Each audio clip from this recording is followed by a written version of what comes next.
things. First, I want to, you're going to get a lot of information from me in a couple of days. I'll be sending out my report, my end of the 2 years, my interim report. I'll talk about the congregation and all that other stuff. I also want to just let you know that I will express my deep gratitude to our staff, to our incredible team here at Beth Am. They do a remarkable job. So I don't know how many are in the congregation tonight or are listening, but could we give a big thank you to all of our staff?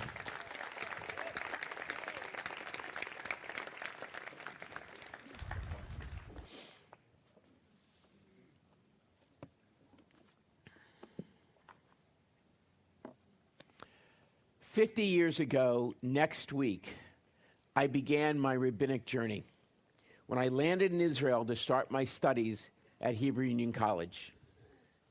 A year later, as I prepared to return to the U.S., I realized that Jerusalem was no longer a place that I was visiting. The streets I had walked every day, the smells of the flowers and trees that I daily passed, the sights and sounds of the stores and the buses and the cars and the people, they had all embedded themselves in my DNA. Those streets, sounds, rhythms of life, they had somehow found a permanent home in my heart. The weekend before I flew back from Israel, I made one final visit to my step-grandmother, a feisty woman who had been married to my grandfather. Sarah never ceased to both amuse and amaze me. This was a woman who had a carp swimming in her bathtub before killing it to make gefilte fish. And this is a woman who wouldn't tell me that she had a gentleman friend, afraid that I wouldn't approve. She made sure that I knew that they slept in separate beds. On that last weekend, though, I shared with her my feelings of sadness to be leaving Israel, the place that I had come to love. Sarah said that my grandfather, her husband, had also loved Israel, but he had left it as a young man to go to America. It was only after many years, getting married, raising children, becoming a widower, that he eventually returned and then met Sarah and married her. Now, I knew all this, and I listened patiently. Sarah usually had a point to make, but sometimes took a while to get around to it. Then she told me something new. She said, "You know, your grandfather was a student of Torah. When I asked him once about having to say goodbye to everything in Israel to go to America, and then having to say goodbye to everything in America to return to Israel, he told me about the Hadran. Artur," she asked, "do you know about the Hadran?" I did not. She told me what my grandfather had told her. When finishing a volume of Talmud or Mishnah, rabbis do not say goodbye to the book. Instead, they recite the Hadran, a prayer that translates to, "We will return to you, and you will return to us." That was it. That's all she said. And then she got up and went to go get the carp to make gefilte fish. I was fascinated. Later, I looked up and learned more about the Hadran prayer, and I realized that this simple statement, "We will return to you, and you will return to us," encapsulates the rabbinic philosophy that true farewells are never final, but rather opportunities to come back again, to learn and rediscover, and in the process, be re-enriched. As I have said many times in the last 2 years, I never expected that I would become Beth Am's senior rabbi, even on an interim basis. I never expected to be living in the Bay Area for 2 years, fulfilling a dream I've had since I was 10 years old. I never expected to be separated physically from Leslie for so much of that time. I never expected that this experience would change me as fundamentally as it has. Somewhere along the way, Beth Am stopped being an assignment and became home. I can't tell you exactly when it happened. Perhaps it was during a difficult conversation. Perhaps it was standing beside you in a moment of grief. Perhaps it was celebrating a simcha or a holiday together. But one day I realized that I was no longer simply serving this congregation. I loved this congregation. And that changes everything. It was that same feeling I experienced in Israel 49 years ago. And like my time there are sights and sounds and smells here that will remain with me, that will bring me back to specific places or a unique moment that we shared. There are also going to be a small collection of items that I will bring with me when I return to Kansas in a few days.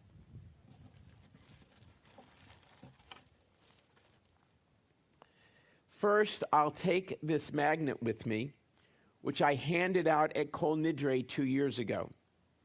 By the way, there's a stack of them on the table over there. If any of you wants to take one, I encourage you to do so.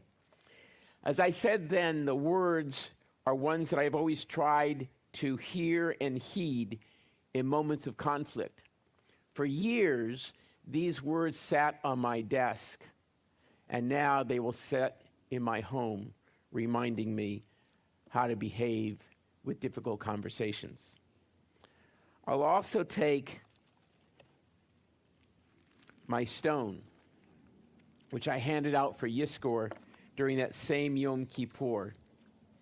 This particular stone won't be in memory of an individual. Rather, it will be my reminder of you, of this community, and everything that you have offered me.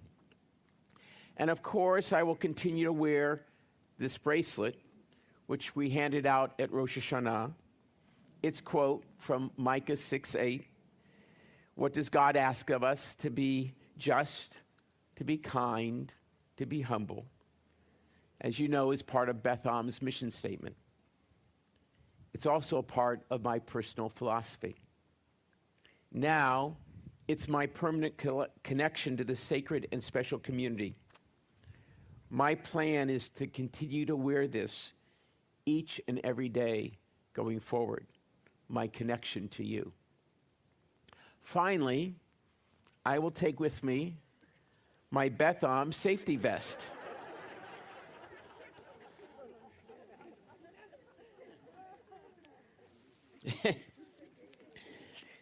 We handed it out originally at our annual meeting. We also have them back there. Please take one on your way out. Please take it. Yeah. It's been an incredible blessing to watch how this community has grown from self-doubt to optimism and hope for the future. When I imagine the creative work that will be done in refreshing this campus, well, it's inspiring. I can't wait to return to see what you have accomplished. When I go out for my early morning walks in Kansas, I'll wear my safety vest. And I'll be thinking of you. Now I want to take a moment to acknowledge and thank a quintet without whom my time here at Beth Am would have never occurred. First is Cantor K. Greenwald.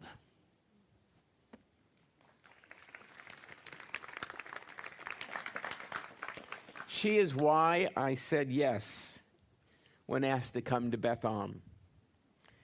Kay and I have known each other for 40 years. I knew that if she told me I needed to be here, well, I needed to be here.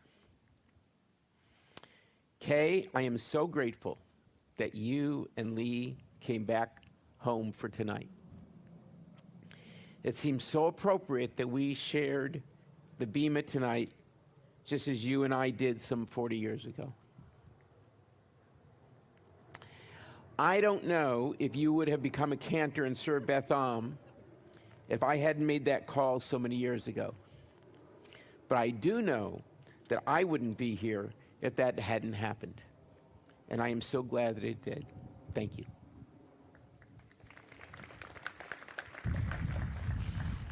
Second is a trio. Amy Gerstein, where are you, Amy? There you are. Debbie Radin and Tina Rosenblum. Tina, where are you? As some of you may remember, Debbie and Tina were chairs of the interim search committee.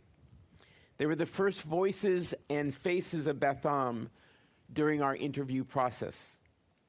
Their passion and kindness and openness convinced me that Beth Am was worth my time and energy. As the saying goes, they had me at hello.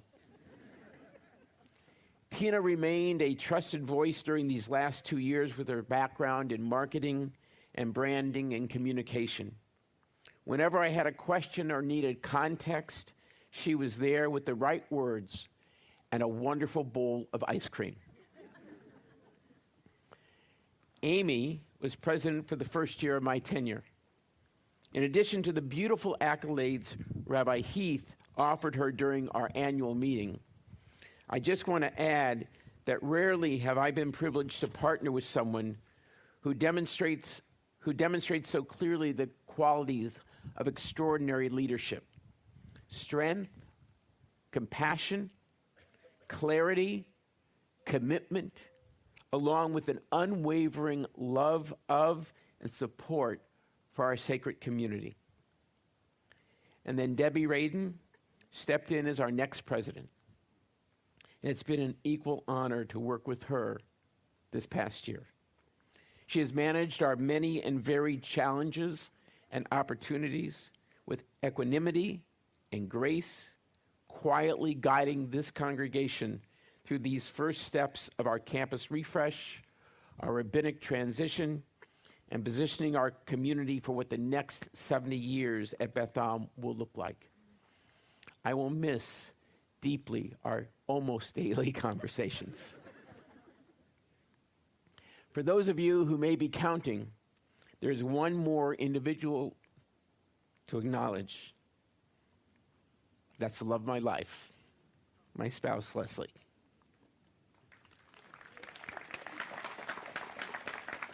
Last, for 39 years, you've been my muse, my sounding board, my loving critic, my life partner.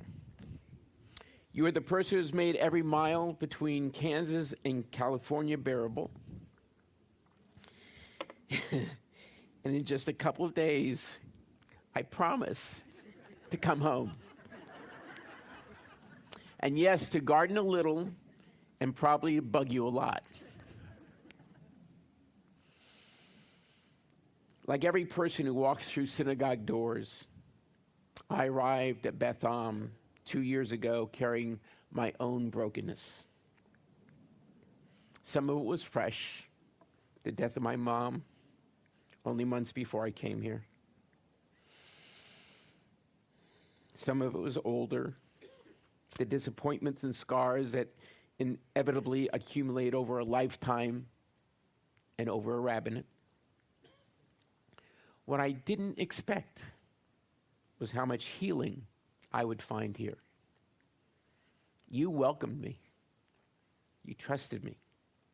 You allowed me to become part of your lives.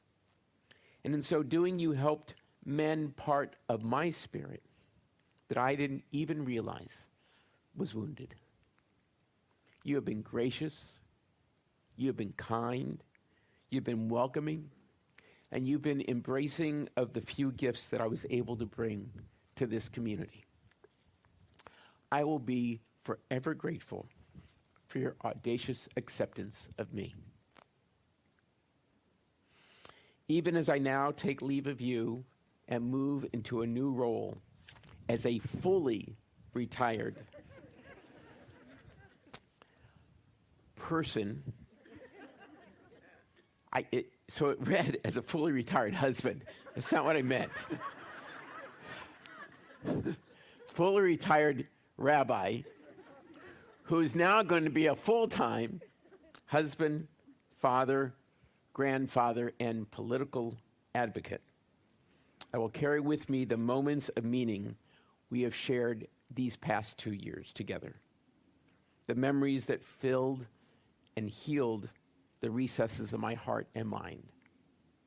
Our shared moments, these 1,051,200 minutes, but who's counting, that we've lived together, these moments and memories will sustain me along the next stage of my personal journey. Judaism understands something profound about leave-taking. We do not say simply goodbye. We say lehitraot. We will see one another again. As I explained earlier, when we complete a volume of sacred learning, we do not say farewell to it. We say hadran alach v'hadrach alan. We will return to you, and you will return to us. And that is how I feel tonight. Beth Am has become part of my story, and I hope that in some small way, I have become a part of yours. So this is not goodbye. It is lehitraot, and it is hadran alach v'hadrach alan. We will see each other again, and when we do, we will return fully to one another. Until then, may the one who blessed our ancestors bless this sacred community with courage, compassion, wisdom, and peace. I'd like to end, kind of weird to say this, I'd like to end my rabbinic career. See what you've done to me? I'm done now. I want to end as I have for almost 50 years by offering you, the ones whom I have come to love immensely and gratefully, a blessing that I'm privileged to recite but comes from God. So I'm going to ask, if able, for everyone to please rise. I'd like to ask you, if you would, to put your arms around those who are next to you and maybe even reach across the aisle. I'd like you to create a single chain.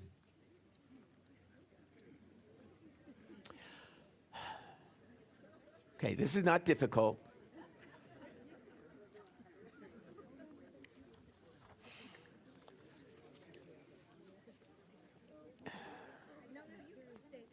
So as my final act as your rabbi, I'd like to offer you the priestly blessing.